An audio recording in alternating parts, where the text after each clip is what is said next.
Sarah Whitmore handed over $1 for a horse that could barely stand.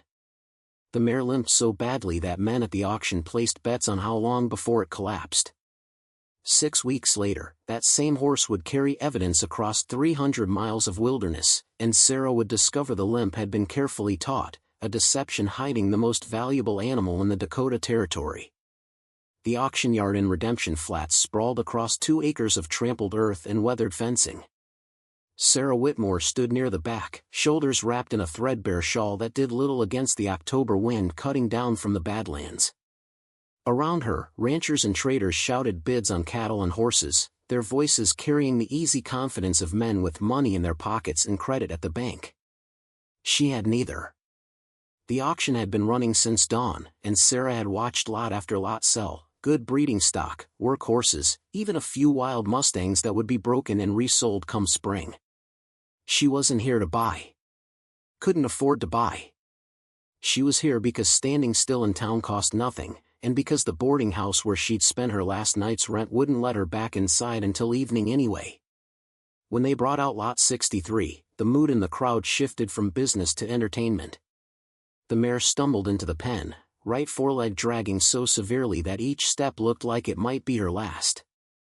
She was a paint, black and white patches across a frame that might have been beautiful once. Now her coat was dull, ribs visible beneath dirty hide, and her head hung so low her muzzle nearly touched the ground. One ear drooped. Her eyes were half closed, glazed with either pain or resignation. Lot 63, the auctioneer called out, barely trying to hide his disdain. Paint mare, age unknown. Lame in the right front. Selling as is, no guarantees. Good for rendering if nothing else. Someone in the crowd laughed. That nag couldn't make it to the rendering plant. Buzzards won't even touch that one, another voice added. The auctioneer sighed. Gentlemen, I've got to move this animal. Starting bid is $5. Silence. $3? More silence. A few men turned away, already dismissing the horse as a waste of time. $1, then. Surely someone's got use for the hide. Sarah felt something catch in her chest. She knew what happened to horses like this, animals too broken to work, too far gone to heal. They disappeared. Rendered down to glue and bone meal, forgotten before their bodies were even cold. She'd seen it happen before, back when she still had her father's ranch, before the drought and the debt and the bank that took everything. The mare lifted her head slightly, and for just a fraction of a second, Sarah saw something that didn't match the broken creature in the pen. The horse's eyes weren't glazed. They were sharp. Watching. Aware. $1, Sarah said, her voice cutting through the murmurs. Every head in the auction yard turned toward her. The auctioneer squinted, shading his eyes against the morning sun. Ma'am, did you bid? $1. Yes. A ripple of laughter spread through the crowd. Someone muttered something about foolish women that she pretended not to hear. The auctioneer shrugged. Sold to the lady in the back. God help you, ma'am. Sarah pushed through the crowd, ignoring the looks and the whispers. She counted out 4 quarters into the auctioneer's clerk's hand, coins that represented half of everything she had left in the world, and took the frayed lead rope they handed her. The mare stood perfectly still as Sarah approached. Up close, the limp looked even worse. The right foreleg trembled with each breath, barely able to support any weight. Sarah had grown up around horses. Her father had bred some of the finest cutting horses in the territory before he died. She knew injury when she saw it. But something felt wrong. You made a poor choice, Miss Whitmore. Sarah turned sharply. A man stood 6 feet behind her, tall, broad-shouldered, wearing a coat that probably cost more than most families made in a year. His hair was silver gray, slicked back and neat. His face had the kind of hard angles that came from a life of getting what you wanted and crushing anyone who stood in your way. She recognized him immediately. Everyone in Redemption Flats knew Clayton Harwick. He owned the largest freight operation in the territory. Controlled the timber rights on 10,000 acres of pine forest.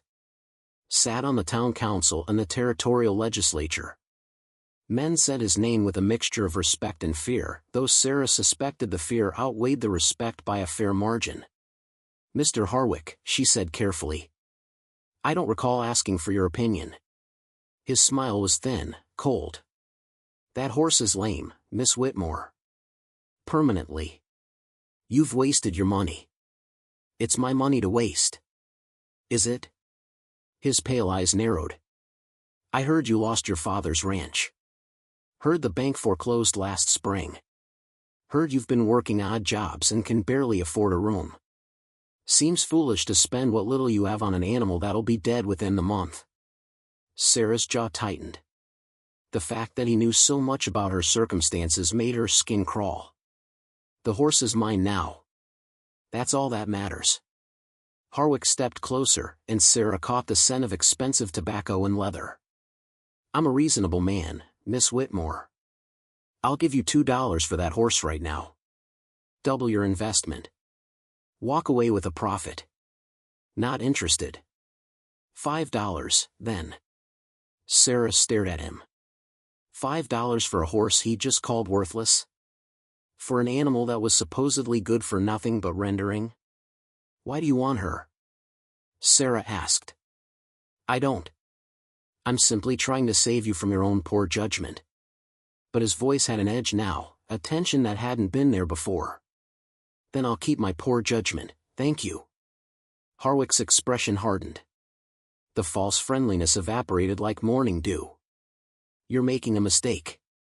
This territory isn't kind to women alone, especially women with no resources and no sense. You'd do well to remember that." He turned and walked away, his boots leaving deep prints in the muddy ground. Sarah watched him go, her heart hammering.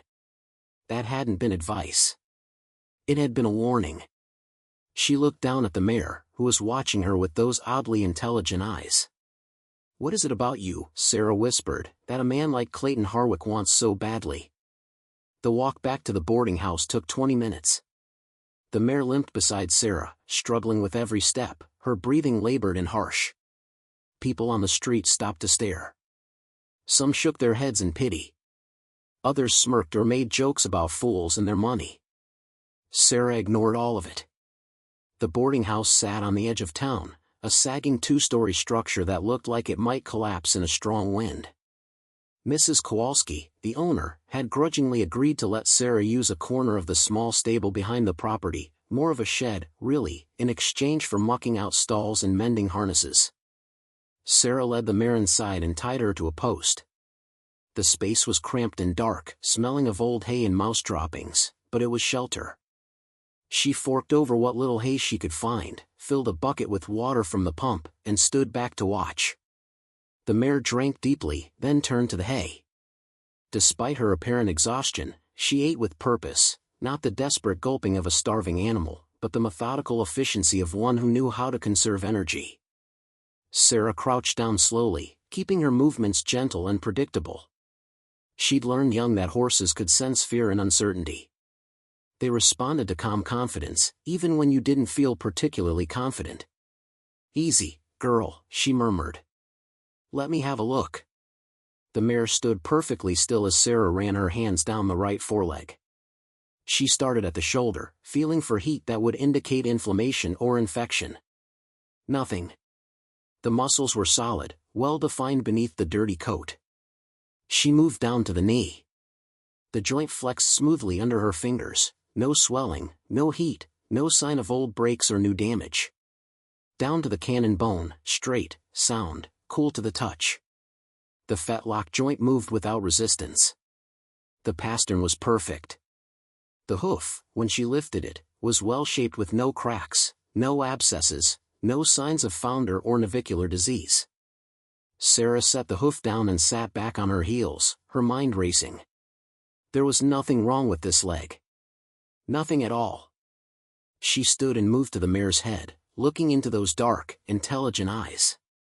The horse looked back at her without fear, without the dull resignation she'd shown in the auction pen. "You're not injured," Sarah said softly. "You're pretending." The mare's ear flicked forward. Sarah stepped back, crossed her arms, and watched. The mare returned to eating hay, and as she moved, the limp was there, pronounced, severe, utterly convincing. But Sarah had felt that leg. Had examined every inch of it. There was no physical reason for that limp to exist. Which meant someone had trained this horse to fake an injury. Had taught her to look broken, worthless, undesirable. But why? Sarah thought about Clayton Harwick's face when she'd refused to sell. The way his offer had jumped from $2 to $5 in seconds. The edge in his voice when he'd warned her about making mistakes. A man like Harwick didn't waste time on worthless animals. He didn't make threats over lame horses bound for rendering. Unless the horse wasn't lame at all. Unless there was something about this mare that Harwick desperately wanted to keep hidden. That night, Sarah lay on her narrow cot in the boarding house, staring at the water-stained ceiling. Sleep wouldn't come. Her mind kept circling back to the mare, to Harwick's strange behavior, to the puzzle pieces that didn't quite fit together. She had $7.32 left to her name. $6 now, after paying for the horse. That was enough for maybe 2 more weeks of room and board if she ate sparingly. After that, she'd be sleeping in that shed with the mare. She should have taken Harwick's $5. Should have made the smart choice, the practical choice. But something in his eyes had stopped her. Something desperate hiding beneath that veneer of control. And something about that mare, that impossibly intelligent paint with the fake limp and the secret in her eyes, told Sarah this was more than just a broken horse at an auction. This was something bigger. Something dangerous. Something worth investigating. Sarah rolled onto her side, pulling the thin blanket around her shoulders.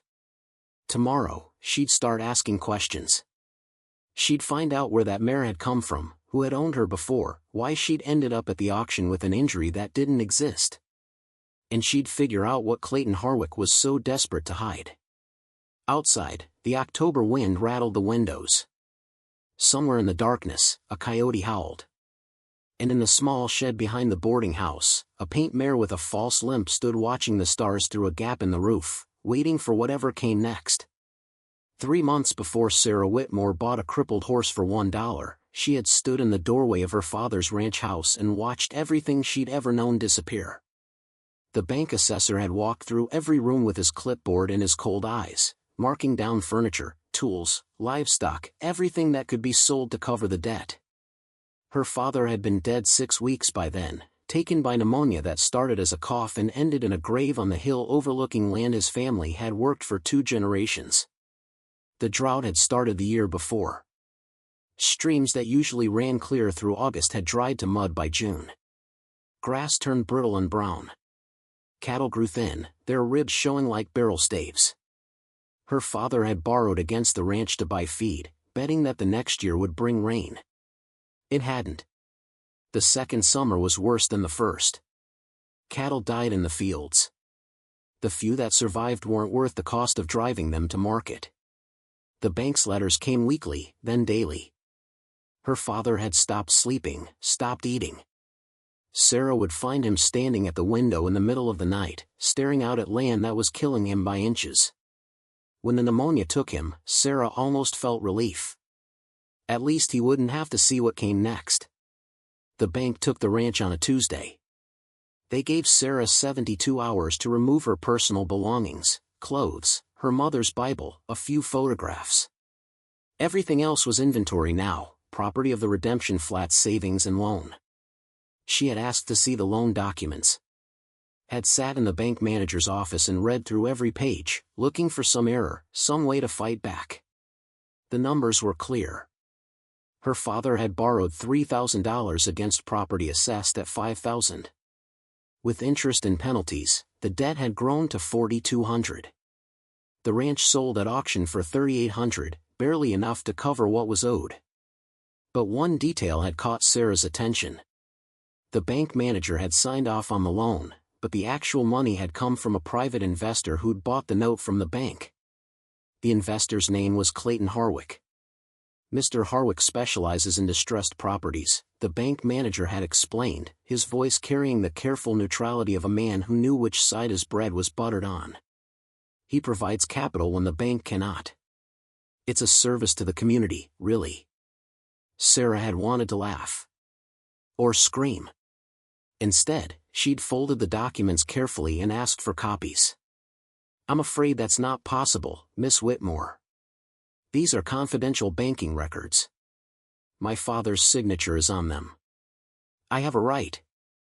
You have no rights here, Miss Whitmore. The manager's voice had gone cold. The property is no longer yours. The debt is settled.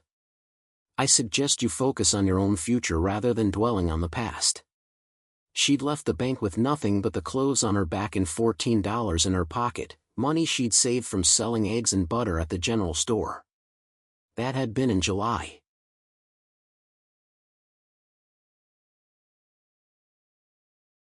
Now it was October, and Sarah had watched those $14 dwindle to $6. She'd taken every job she could find, washing laundry, mending clothes, mucking stalls, cleaning houses. The work was endless and the pay was minimal. Most weeks she earned just enough to cover her room at the boarding house and one meal a day. She'd lost weight. Her dresses hung loose on a frame that had once been strong from ranch work. Her hands, which had been calloused from handling horses and mending fences, had grown soft from washing other people's linens. But she hadn't lost her mind. And she hadn't stopped asking questions.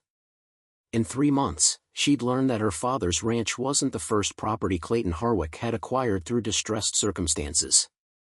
Over the past 5 years, Harwick had gained control of 11 ranches, 2 timber stands, and a section of land along the river that contained the only reliable water source for 20 miles. The pattern was always the same. A family would hit hard times, drought, illness, accident. They'd borrow money to stay afloat. The loan would come through the bank, but the real money came from Harwick. When the family inevitably couldn't pay, Harwick would foreclose. The property would sell at auction for less than market value, usually to a buyer who worked for Harwick, and another piece of the territory would fall under his control. Some people called him a shrewd businessman. Others called him a vulture. Sarah had other words for him, words her mother would have washed her mouth out for saying. The worst part was that it was all legal. Every document properly signed, every transaction recorded in the Territorial Land Office. Harwick never broke the law, he just bent it until people broke instead. Sarah had tried to find allies. Had approached the town council, the territorial marshal, even the editor of the Redemption Flats Gazette. They'd all listen politely, then explain that business was business. Harwick provided capital when no one else would. Yes, it was unfortunate that families lost their land, but that was the risk of borrowing money you couldn't repay. No one wanted to challenge a man who controlled that much wealth and influence. So Sarah had stopped asking for help and started watching instead. She'd learned Harwick's patterns. He came into town every Wednesday for the Merchants Association meeting. He kept an office above the freight company warehouse, where he conducted business with a rotating cast of lawyers, surveyors, and men whose exact purpose remained unclear. She'd learned which properties he was targeting next. The Kowalski family, owners of the boarding house where Sarah lived, were 3 months behind on their mortgage. The Changs, who ran the general store, had borrowed heavily to expand their inventory before a late frost killed half their customers' crops. The widow Morrison, whose small farm sat on a creek that fed into Harwick's river property, was struggling to make payments after her son went west to find work. All of them were circling the same drain that had swallowed Sarah's father. And all of them were too scared or too proud to fight back. The morning after she bought the mare, Sarah woke before dawn. She'd barely slept, her mind churning through possibilities and questions that had no easy answers. She dressed quickly in the cold room, pulling on her work dress and the boots that were starting to show holes in the soles. Her reflection in the small mirror showed dark circles under her eyes and cheekbones that had grown too prominent. She looked like what she was, a woman running out of time and options. But she also looked like her father. Same stubborn jaw. Same eyes that didn't know how to quit even when quitting was the smart choice. She grabbed her shawl and headed downstairs. Mrs. Kowalski was already in the kitchen, kneading bread dough with the mechanical efficiency of someone who'd been doing it for 40 years. "Morning, Miss Whitmore," she said without looking up. "I heard you bought yourself a horse yesterday." News traveled fast in a small town. "Yes, ma'am. Heard it was that lame paint from the auction. The one nobody else wanted." "That's right." Mrs. Kowalski stopped kneading and fixed Sarah with a look that was equal parts concern and exasperation. "Girl, you don't have money for a healthy horse, much less one that's knocking on death's door.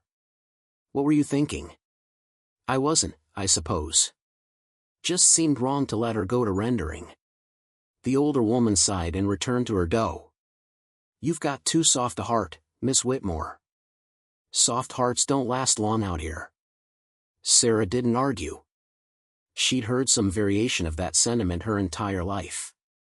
Instead, she asked, "Mrs. Kowalski, do you know anything about Clayton Harwick's horse breeding operation?" The question hung in the air. Mrs. Kowalski's hands stilled for just a moment before resuming their rhythm. "Why would you ask about that?" "Just curious. I heard he used to breed horses before he got into freight and timber." "Used to, yes. Had a breeding program out at his ranch about 10 years back. Brought in fancy bloodlines from back east, trying to breed horses that could work all day and still have speed. Expensive venture." "What happened to it?" Mrs. Kowalski shrugged. "Heard it didn't work out. He shut it down, sold off most of the stock. Now he just keeps a few riding horses for himself and his men." She paused, then added more quietly, though there were rumors. "What kind of rumors?" The older woman glanced toward the doorway, as if checking to make sure they were alone. When she spoke again, her voice was barely above a whisper. "Rumors that some of those horses weren't sold. That they disappeared.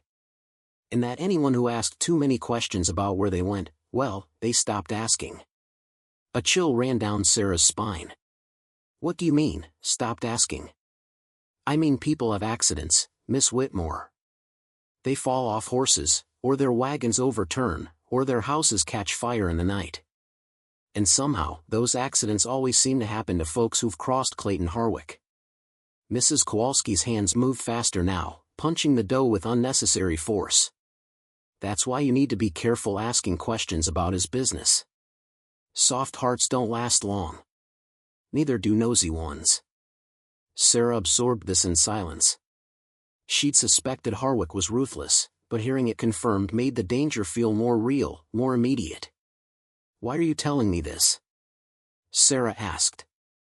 Mrs. Kowalski finally looked up, her weathered face showing something like fear mixed with resignation. "Because you remind me of my daughter. She had that same stubborn streak, that same need to fight for what's right even when the fight was already lost." Her voice cracked slightly. "She died 8 years ago. House fire. The marshal said it was an accident, a lamp knocked over in the night." "But you don't think it was an accident?" "I think my daughter was asking questions about why certain people were losing their land. I think she was planning to write about it for the Gazette. And I think 3 days before her story was supposed to run, her house burned down with her in it." Mrs. Kowalski's eyes were bright with unshed tears. "So yes, Miss Whitmore, I'm telling you this because I don't want to watch another young woman with a good heart make the same mistake my Anna did. Livestock relocated to H. Ranch, private bill of sale." Sarah's pulse quickened. She flipped back through the pages, looking for any mention of horses in connection with her father's property. There. 3 months before the foreclosure, a note, 10 head breeding stock and 1 paint mare transferred to H. holding facility. Her father had never mentioned selling horses. In fact, Sarah remembered him refusing to sell their breeding stock, saying they were the foundation of rebuilding once the drought ended. But according to this record, the horses had been transferred to Harwick anyway. Sarah copied the dates and details onto a scrap of paper she'd brought, her hands shaking slightly.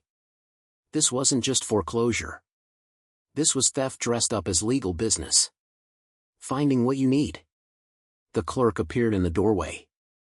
Sarah quickly folded the paper and slipped it into her pocket. "Yes, thank you. Very helpful." As she walked back to the boarding house, her mind raced. Harwick hadn't just taken land, he'd taken horses. Valuable breeding stock that families like hers had spent years developing. And he'd done it quietly, through transactions that looked legitimate on paper but were anything but. And that paint mare with the false limp? Sarah was willing to bet everything she had left that the horse had come from one of those transferred herds. The question was, why would Harwick let such a valuable horse end up at a public auction? Unless he hadn't meant for it to happen. Unless someone had made a mistake. Unless the mare had escaped or been sold by someone who didn't know what they were handling. Sarah reached the boarding house as the sun was setting, painting the sky in shades of orange and red. She went straight to the shed. The mare was waiting, standing in that false limp that Sarah now understood was protection, a way to look worthless so no one would want her. "You belonged to someone like me, didn't you?" Sarah said softly, approaching slowly. "Someone who lost everything to Clayton Harwick. And somehow, you ended up at that auction. Somehow, you got away from him." The mare's ears flicked forward. Sarah pulled the folded paper from her pocket and smoothed it out. Among the properties she'd noted was one name that had appeared more frequently than others as the source of transferred horses, Blackstone Ranch, owned by a man named Henry Blackstone. Sarah remembered the name vaguely. Blackstone had been a horse breeder, though she'd never met him. His ranch had been one of the larger operations before he'd lost it 5 years ago. She'd heard her father mention him once or twice, always with respect in his voice. She made a mental note to ask around about Blackstone. Someone in town would remember what had happened to him, to his horses, to his operation. But that would have to wait until morning.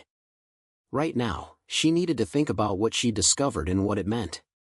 The mare stepped forward, no limp at all now in the privacy of the darkening shed. She pressed her muzzle against Sarah's shoulder, and Sarah felt the warmth of the horse's breath, the solid strength beneath the deliberately disheveled coat. "We're going to figure this out together," Sarah whispered. "I don't know how yet, but we will." The mare nickered softly, and for the first time since her father's death, Sarah felt something that resembled hope stirring in her chest. She wasn't alone anymore. She had an ally, even if that ally was a horse with secrets. And she had information, evidence that Harwick's empire was built on more than just shrewd business deals. It was built on theft, on taking advantage of desperate families, on manipulating the system until everything looked legal even when it was anything but. The question now was, what could she do with that information? Sarah had no money, no influence, no power. She was a woman alone in a territory where women's voices didn't carry much weight, especially when they were speaking against men like Clayton Harwick. But she had something Harwick wanted. She had this mare, this valuable piece of breeding stock that had somehow slipped through his fingers. And she had the truth. Sarah didn't know yet how to use either of those things. But she would figure it out. She had to. Because her father deserved justice. Mrs. Kowalski's daughter deserved justice. All the families Harwick had crushed deserved to have their stories told, their losses acknowledged. And Sarah Whitmore, broken, desperate and running out of options, had just found something worth fighting for.